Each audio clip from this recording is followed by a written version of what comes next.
ශාසනයේ ආරම්භය තමයි මොකද්ද? රාජ්‍ය කියන්නේ. එහෙනම් මට කියන්නේ දේශපාලන විද්‍යාව කියලා එකක් තියෙන්න පුළුවන්ද රාජ්‍යයෙන් තොර?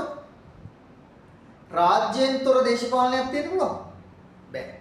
එහෙනම් දේශපාලනයේ හදවත, දේශපාලන විද්‍යාවේ හදවත තමයි මොකක්ද? රාජ්‍ය. පැහැදිලි? එහෙනම් අපි රාජ්‍ය හඳුනාගත්තී අපිට දැන් මේකේ ප්‍රධාන නිර්වචන කීපයක් හඳුනා ගන්නත් පුළුවන් නේ. අපි විශේෂයෙන්ම රාජ්‍ය හඳුනාගත්තී විශේෂයෙන්ම අවධානය යොමු කරන නිර්වචන දෙකක් තමයි මාචාර්ය ජේ.ඩබ්ලිව් ගානර්ගේ රාජ්‍ය පිළිබඳ නිර්වචනයයි ග්‍රීක මහා දාර්ශනික ඇරිස්ටෝටල්ගේ රාජ්‍ය පිළිබඳ නිර්වචනය. මොකද ගානර්ගේ නිර්වචනය? යම් නිශ්චිත භූමි ප්‍රදේශයක් තුල සංඛ්‍යාත්මක වශයෙන් අඩු වූ වැඩි ජන සංඛ්‍යාවක් විසින ඔවුන් පාලනය කරන බහුතර අනුමැතිය ලබන ආණ්ඩුවකින් සමන්විත ස්වාධිපති බලයේ හිමි ආයතනය රාජ්‍යය. මට කියන්නේ මේ නිර්වචනය ඇතුලේ රාජ්‍යයේ මූලික ලක්ෂණ හතරම තියෙනවා මොනවද? පළවෙනි එක මොකක්ද? නෑ. ඔබ්වියස්දාගේ විදායගේ ඒ රාජ්‍ය පුතේ ව්‍යුහයේ සකස් වෙන ආකාරයෙන් දැන් මේ නිර්වචනය ඇතුලේ තියෙනවා රාජ්‍යයේ මූලික ලක්ෂණ හතර මොනවද?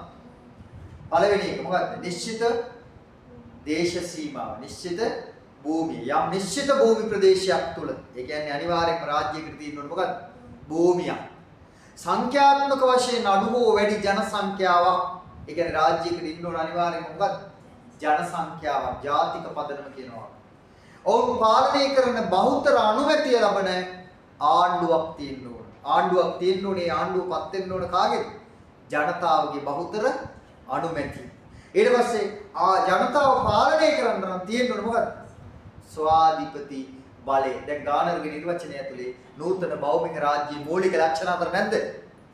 තියෙනවා. මොනවාද ලක්ෂණ හතර? නිශ්චිත දේශ සීමාව, ජාතික පදනම, ආණ්ඩුව, අනිත් එක ස්වාධිපති බලය. පොලිටිකල් අමාරුද?